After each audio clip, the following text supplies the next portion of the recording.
welcome onto the series when it comes to learning about Terraform. Now, before we obviously drill into Terraform itself, I want to give a quick introduction as to what is Terraform and why are so many people looking towards using Terraform when it comes to provisioning and managing their cloud infrastructure. So Terraform itself is an open source tool, and this tool is mainly used for provisioning and managing cloud infrastructure. So just to have an understanding and a use case scenario, let's say on the Azure cloud platform, you have to create a set of resources. So you have to create an Azure virtual network. You have to create a subnet within the network. You have to create a set of Azure virtual machines, an Azure SQL database, and Azure storage account.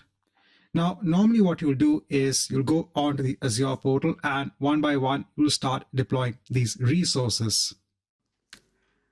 But when you use Terraform, you can just define a configuration file.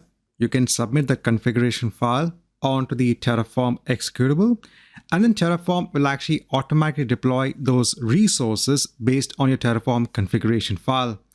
So it's a quick way to go ahead and automate the deployment of your resources. So when you're looking at another use case scenario, I said in the world of automation, Terraform can be very useful. So let's say a development team has an application, they're maintaining an application. They have made a change onto the application code. Now they want to first have a test environment in place. So first you need to build a test environment. So by test environment, it could be on the Azure platform, which could consist of an Azure virtual network, Azure VMs for hosting the application code, and Azure SQL database for hosting the data, etc. So there could be a requirement for us to build the test environment. Then the application is deployed onto the test environment itself. Then you would test the application. And then once the testing is complete, there could be a requirement to go ahead and destroy the test environment.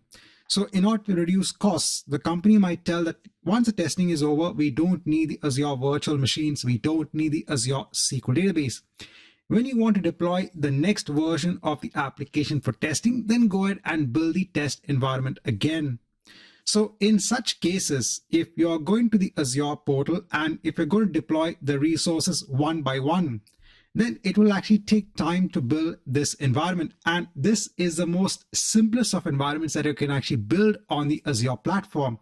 You can also build much more complex environments where you have multiple resources based on different services deployed. So in such a case, you can actually use Terraform to actually build your environment in a matter of minutes using infrastructure as code. Here, you don't need to go onto the Azure portal and deploy the resources one by one.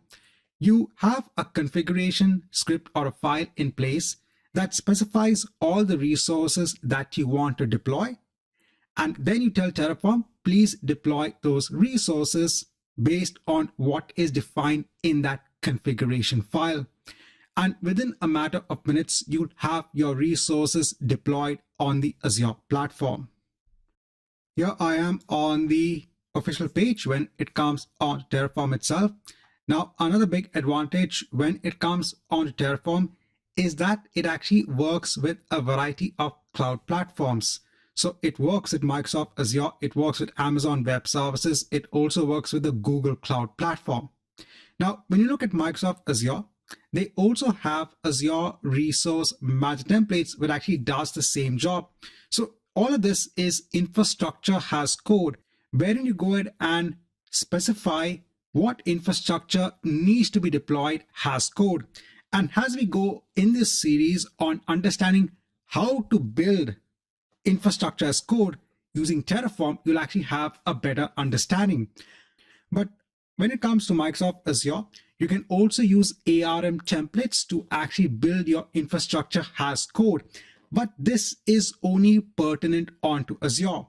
You can only use ARM templates for building resources on the Azure platform.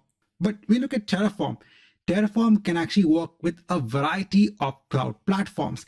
It actually does this via the use of providers. So if you want to work with Microsoft Azure, you will use the Azure provider and then work with the Azure resources accordingly. So before actually getting started, I want to give a quick introduction as to why so many people are actually adopting the use of Terraform when it comes to building their infrastructure as code.